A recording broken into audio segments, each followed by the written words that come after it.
श्री राम जय जय राम। स्वामी जी, सबसे प्राचीन धर्म कौन है? कुछ लोग मुस्लिम तो कहेंगे कि हम ही सबसे पहले आए, हिंदू कहते हम ही सबसे पहले आए, यहूदी कहते हम ही सबसे पहले आए, और अन्य मजहबी अन्य पंथों में अन्य लोग कहेंगे हम सबसे पहले। सब लोग, सबको खड़ा कर दिया जाए तो सब अपना दावा करेंगे कि जी हम पहले, हम बड़े हैं, हम सबसे पहले आए। कैसे सिद्ध किया जाए कि कौन पहले आया, कौन सा धर्म श्रेष्ठ है, कैसे सिद्ध किया जाए? इसमें तो इतिहास ही प्रमाण है, क्योंकि इतिहास को तो सब मानते हैं, आधुनिक लोग भी इतिहास को मानते हैं। भले वो हमारे पुराण के इतिहास को ना माने, शास्त्र के इतिहास को ना माने, पर वो उनका जो लिखा हुआ इतिहास है उसको तो मानते ही हैं। जबकि महाराज जी उन्होंने क्या किया है कि पूरे इतिहास को 2500, 3000, 4000 वर्ष में समेट के रख दिया है। किसने? इन्हीं आधुनिक इतिहासकारों ने, जो आधुनिक इतिहास के रचयिता हैं, उन सब लोगों ने एक काम किया है कि जितना भी इतिहास है उसको 3 से 4000 वर्ष के अंदर कर दिया है। और इससे हिंदू धर्म की बहुत बड़ी क्षति हुई, क्योंकि हमारा इतिहास तो लाखों वर्षों का है। हमारे इतिहास में तो लाखों वर्षों में विभिन्न प्रकार के भगवान के अवतार और बहुत प्रकार की इस बातें हैं। इस सब को मिटाने के लिए उन्होंने सबसे सरल रास्ता चुना कि इतिहास को ही 3-4 हजार वर्ष के अंदर का कर दो। बोले इसी के अंदर राम जी हुए आपके, इसी के अंदर आपके कृष्ण जी हुए, इसी के अंदर 24 अवतार हुए, सब कुछ इसी के अंदर ही हुआ है। जबकि हम लोगों की तो जो शास्त्रीय अवधि है समय की, वो तो बहुत लंबी है। श्रीमद् भागवत में उसका विस्तार से वर्णन है। चतुर्युगी, सतयुग, त्रेता, द्वापर, कलयुग, एक चतुर्युगी, फिर 71 चतुर्युगी का एक मनवंतर, फिर उसका ब्रह्मा जी का एक दिन, फिर उतनी ही बड़ी रात, फिर ऐसे ब्रह्मा जी के 100 साल, तब जा करके। तो हमारे यहाँ तो इतनी बड़ी काल अवधि है और वो कुछ नहीं मानते, वो तो सब कुछ 3-4 हजार वर्ष के अंदर समेटे बैठे हैं। तो इसमें उन्होंने अपने अपने धर्म के अनुसार, कोई 1500 वर्ष पहले आया, कोई 2000 वर्ष पहले आया, कोई 2500 वर्ष। यहूदी धर्म जो है वो बहुत प्राचीन धर्म है, लेकिन उसकी भी सत्ता 2500-3 हजार वर्ष से पुरानी सिद्ध नहीं होती।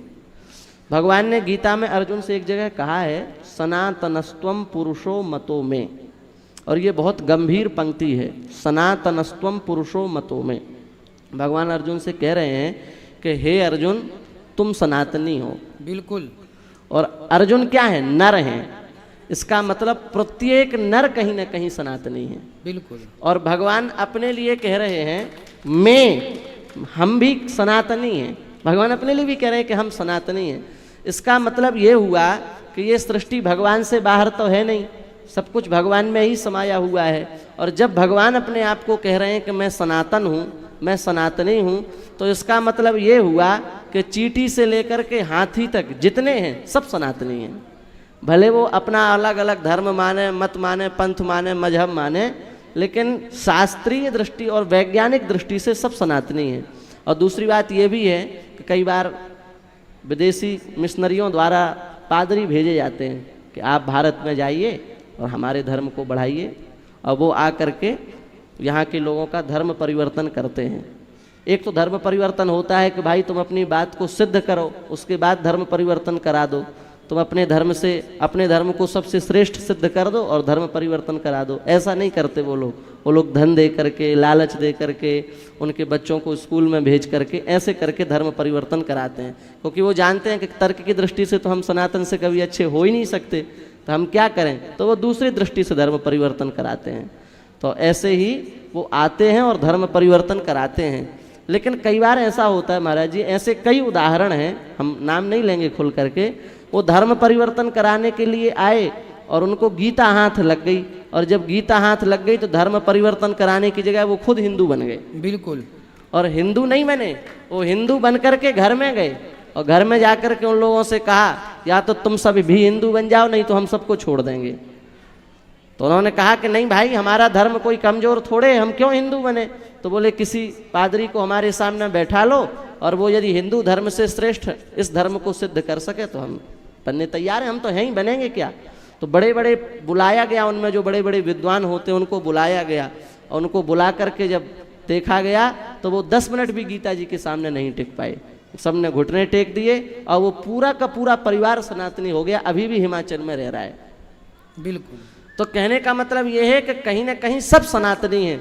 अब बस इतना है, जिसको जब याद आ जाता है तो वो इधर आ जाता है, बाकी सनातनी तो सब हैं ही, इसमें कोई संदेह नहीं है। सही है, सारी सृष्टि सनातन है। देखिए ऐसा है, एक विद्यालय में एक हाथी आया, सारे बच्चे थे अंधे, अंधों का विद्यालय था। सारे बच्चे गुरुजी से बोले, गुरुजी ये बड़ी सी घंटी की आवाज़ कहाँ से आ रही है?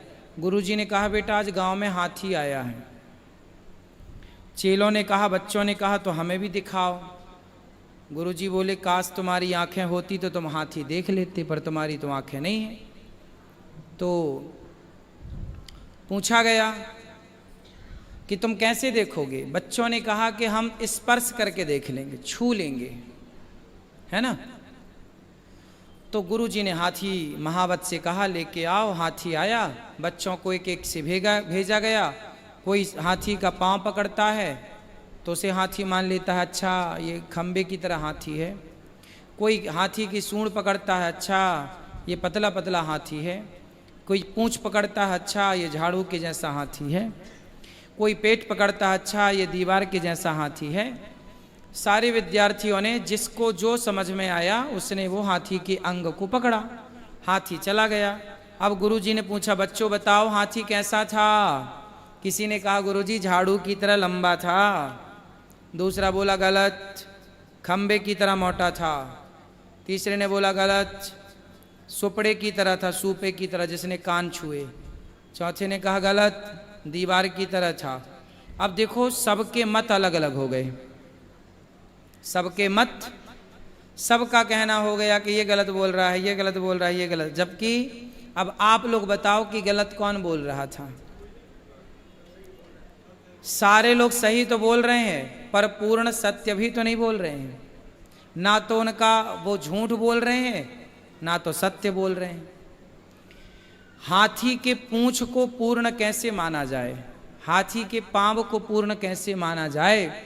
तब गुरुजी से पूछा गया, आप बताओ गुरुजी हाथी कैसा था? तब गुरुजी ने कहा, बेटा काश तुम्हारी आंखें होती तो तुम झगड़ा ही ना करते। जिनकी आंखें होती हैं ना वो झगड़ा नहीं करते।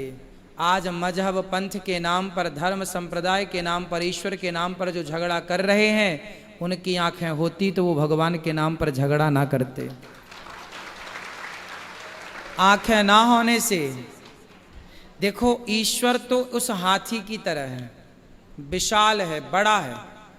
जिसकी पकड़ में जितना आया उसने उतना ही पूरा मान लिया कि ईश्वर इतना है। नहीं, हम और आप जितना जान रहे हैं, समझ रहे हैं, ईश्वर उससे, इसलिए हमारे यहाँ कह दिया हरि अनंत, हरि कथा इतनी अनंत कथाएं हैं कि समुद्र के पानी की स्याही बना करके भगवान की कथाओं को लिखा जाए तो समुद्र का पानी खत्म हो सकता है, पर भगवान की कथाएं खत्म नहीं हो सकती। ऐसे ही मजहब पंथ के नाम पर जो झगड़े हैं, सिर्फ इसलिए कि वो अंधे हैं। काश विवेक की, इसलिए तुलसीदास जी कहते हैं, बिनु सत्संग विवेक न होई। सत्संग करोगे तो थोड़ा विवेक की आंख जागेगी, खुलेगी। उस विवेक की नज़र से जब आप ईश्वर को देखेंगे तो कोई कुछ समझ आएगा, और ईश्वर को भी वही जान सकता है जिसे भगवान जनाना चाहें। तो आज हमारी पूरी दुनिया में जो मजहब पंथ धर्म संप्रदाय के नाम का झगड़ा है, केवल अज्ञानवश। आप जो कह रहे हैं वो सही कह रहे हैं, हम जो कह रहे हैं वो सही कह रहे हैं, लेकिन आप अपने को पूरा मान रहे हैं, हम अपना कहे को पूरा मान रहे हैं। जबकि कहे दोनों सही रहे हैं, लेकिन दोनों ये मानने को तैयार नहीं है कि तुम जितना कह रहे हो ईश्वर कहीं उससे ज़्यादा है, अधिक है। बस इतनी सी बात है। जी, सही बात है, यही बात है।